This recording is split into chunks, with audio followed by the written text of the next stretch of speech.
Mtume alayhi salamu anasema katika khairi na baraka za mwezi wa Ramadhani, man fattara saima, yoyote mwenye kumfunguza, mwenye kumfuturisha mfungaji,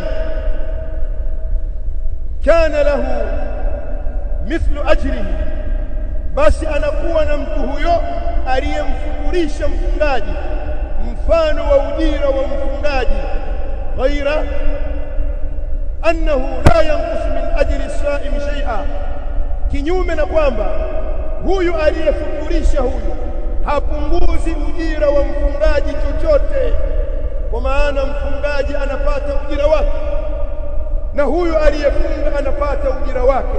Kheri zilizoje katika mwezi wa Ramadhani!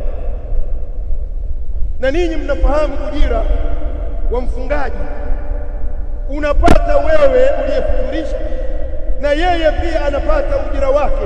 Hebu kadiria ndugu yangu katika imani, ndani ya mwezi mzima umewafuturisha watu 100,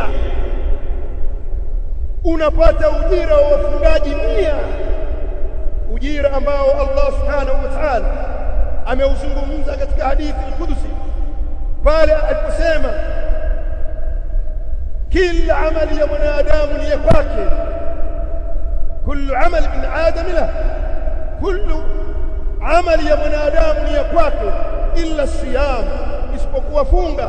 Wa ana ajzi bih, na mimi ndio nitailipa funga, kwa maana ujira wake anautawalia Allah subhanahu wa ta'ala. Waonaje wewe ndugu yangu katika imani ukawafuturisha watu 100 kwa leo umechukua watatu ukaenda kufuturu nao, kesho watatu, waonaje ujira wake?